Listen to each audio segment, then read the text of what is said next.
Hi guys, I'm Sarah, the Real Simple Mama. I know this is a weird way to start a video, but I have not been able to find a really good rendition of how to get the mango pit out of a mango, how to cut the mango, how to get the pit shell off to get to the seed, and then to actually sprout the seed and get it germinated so that you've got a little plant that's ready to go in the dirt. So we're gonna have a couple of different clips here, but I wanted to show you, this is what I did with store-bought mangoes. I'm going to show you how I cut them, how you get to the pit, how we break the pit apart, and then what I do to wrap the seed itself so that you can eventually get your own mango tree.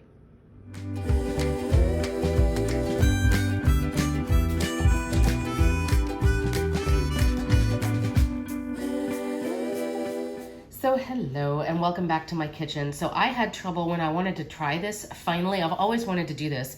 I had trouble finding a video that showed you not only how to cut a mango and how to have the pit, but then how to break the pit open because the seed is inside the pit, and then how to get that to germinate. So hopefully I'm going to be able to show you all of those things. And first I'm going to show you just how I cut mangoes. This is certainly, as I grab my knife, this is certainly not the only way, but this is the way that I like to do it. So I have 3 here, and my hand, of course, is going to be in the shot, but I'm going to imagine if the mango is more narrow this way and wider this way, that the pit is probably like this, right, at this angle. So I'm going to cut it like this.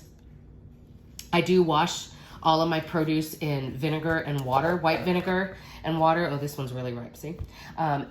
And that way, after soaking them in the vinegar and water mix for about 10 or 15 minutes, I feel confident that, you know, I get all of the junk off of it from all of the weird people who touch all the produce in the store. And so since this one's really ripe, it's going to be easy. You know, I can score this flesh later, but just for the sake of the pit, when it's ripe, after I do that, now I can peel this all the way around. I know the angle is not super great here.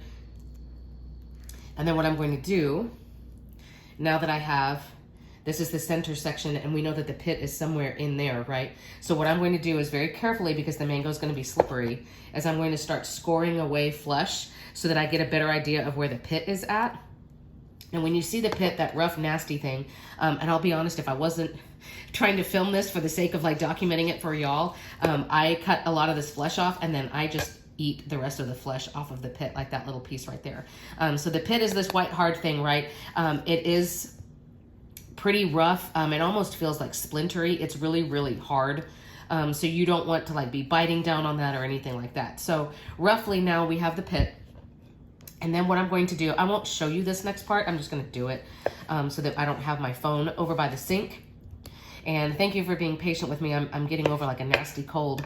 Those darn kids at school got me sick the first week of school. So now we've got a really messy, yucky, nasty pit. So what I'm going to do is pause the video. I'm going to go wash off as much of this flesh as possible. I mean, if you want to be like, I don't know, like hardcore, you can get like a scrub brush or something. I'm just going to use my fingers. It's not going to be perfect. It's still going to be slimy.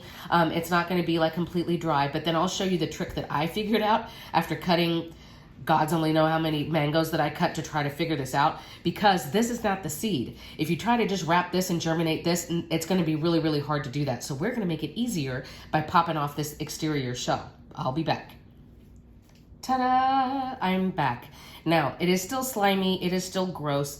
I will tell you, this thing is really rough and like kind of gnarly. So just be careful if you're going at it like just with your fingers or whatever. Just be careful that you don't scrape yourself up. Some of it almost feels like splinters, right? Because this is like a woody material. Now, it doesn't have to be perfectly clean, because honestly, this part that we see right now is all going to get thrown away anyway. So if you notice, the pit is not completely symmetrical, right? It's not a perfect symmetry. And if you notice, you will find one of the ends is going to have like a seam on it, and it's already open. If you have a more ripe mango or one that's already started, like see this one looks like it may even be sprouting already, what you're going to do, and be careful how you do this. I mean, you can be, I don't know, more primitive or more simple if you want, and hold it like this and like smack it right there with a rock. You could try to pull it apart with your fingers. If you use a knife or something, please, oh please, oh please be careful. But what you're going to do is, if the pit is like this, you're going to start to peel it here, and eventually the two parts are going to pop apart. Those 2 exterior pieces you can throw away, and then let's see what my seed looks like once we get all of this off. Oh, you hear that satisfying sound? Oop.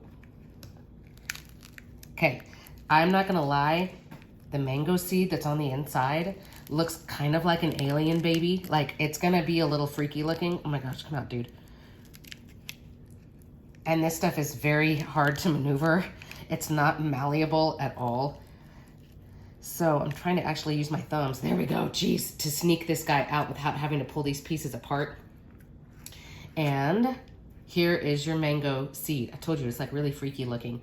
And it can be all different colors. It may be black, and I'll show you what this is here. It may be black, or it may be like pinkish, it may be white, it may be totally green. It just kind of depends on the state of the mango when you got it and when you decided to cut it up.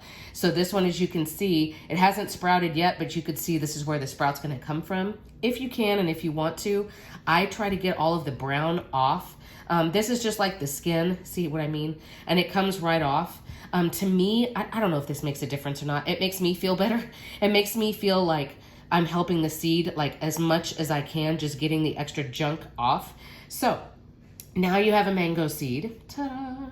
And so what you're going to do from this point, and this is what I did, and it worked with 4 mango seeds that I tried, 3 of them worked. And again, these are the cheap ones from the store. What you need now is paper towels, water, a Ziploc, and time. So what we're going to do is I'm going to wrap this guy loosely. I'm going to end up making a little package that's, you know, a little bit bigger than he is, that goes around like this. And I'm going to, you know, tuck him in nice and flat. I'm going to get it saturated. I'm going to put it in a Ziploc, and then I'm going to squeeze all of the air out and seal the Ziploc. At that point, you can either use like a clip or some tape and tape it up in a sunny window. You could put it, if you've got houseplants with grow lights, you could put it there. You could put it outside depending on where you are. I'm in USDA zone 8B, so this little thing would get like cooked and baked. It would be blackened because of the crazy sun that we have. So I'm not gonna put mine outside, but let me show you real quick. I'm gonna wrap this guy up and show you what it looks like as I'm putting it into the baggie, and then I'll show you the last couple of steps to get it actually germinating. So I have my little rectangle of paper towel. I don't need to wrap it tight because as this guy breaks open, I'm trying to do this so that you guys can see. As this guy breaks open, I don't want it to be too constrained. So see, the seed itself is only like right there, but I have given it extra room. I'll tuck these in just a little bit to help hold in moisture. But again, we're not gonna wrap it tight. We do wanna get any excess air out, and then I'm gonna saturate this just with tap water is fine, and then tuck it into a Ziploc. Again, push all the air out, close it up. Voila, now we are ready to go. I didn't do a perfect job unfolding this, so I may fix it. Now, I'll tell you in my experience, it took me a month of cleaning this, checking this guy once a week, getting a clean paper towel, repeating the process, sealing it back up, putting it back in its sunny spot. So I probably did that 4 times before I had the last clip that I'm going to show you in just a second. The seed is going to split open. Don't freak out. As long as you don't see like or smell like actual mold or rot, you should be okay to repeat the process. Again, a bigger, woodier seed like this is going to take longer to sprout than something really tiny. I will also say that most pit fruits, so we're talking mango, peach, avocado, things like that have one big fat seed in the middle, the process is going to be very similar. For avocado pits, for example, you want to soak that big pit and get off as much of that bark. Remember that little piece of bark that I peeled off of this guy?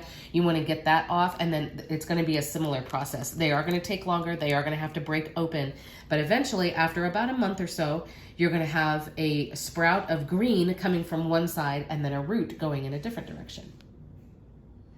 And so the final clip here out of the set on my cutting board, you can see that I had 3 who have germinated, who are ready to go into the ground. Now, like I said, this took about a month of wrapping them with wet paper towels and then sealing them in a Ziploc with pushing all of the air out. So it's a good, clean, humid environment. The paper towels do get stained like this as the seed is like sloughing off all of the extra stuff. So I did change the paper towels once a week, but out of 4 seeds that I started with, 3 of them have successfully germinated. So you can see this guy, there's 2 different things sprouting from each seed. There's the actual plant, the stem of the plant, which is going to grow upwards, and then the root that's going to grow downwards. This guy, I'm actually debating, because he's grown slower than the other 2, I'm debating about putting this one back in the paper towel under the grow light for another week. But look at these guys, look. So this root is a good 2.5, 3 inches long. You can see the root hugging along here.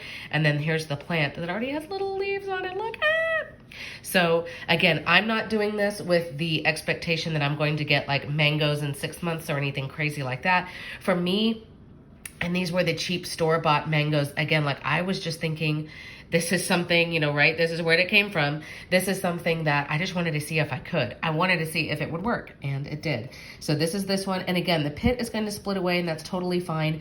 The final thing is that there's debate on if you should plant them like flat, like this in the pot, or if you should try to like, you know, angle them to try to get the root down and the plant upward. I'm probably going to do one of each. I'm probably going to do this one vertically like the way you see here. So that, you know, the soil is probably to like right here, because this root is already pulling away from the plant. Unfortunately, this one, and this may be on me, and maybe the way that I had it wrapped in the paper towel, or I'm not sure, but because the plant and the root are going in the same direction, I may plant this one like this in a pot horizontally, and this one, you know, the stem will want to go upwards towards the light, and the root will want to go down. But I thought it was just, you know, a cheap, fun, easy way to plant your own mango seed and get a plant going. Again, if you bought the cheap mangoes from the grocery store, especially if you weren't buying organic or anything like that, there's a chance that these are never going to flower and fruit, or if they do, it may take a good 3 years. But I just wanted to see if I could. These guys will live in pots, and we'll see over the next few years what happens. But that is your beginning to end way on how to hopefully maybe get your own mango plants going at home. Thank you so much for watching.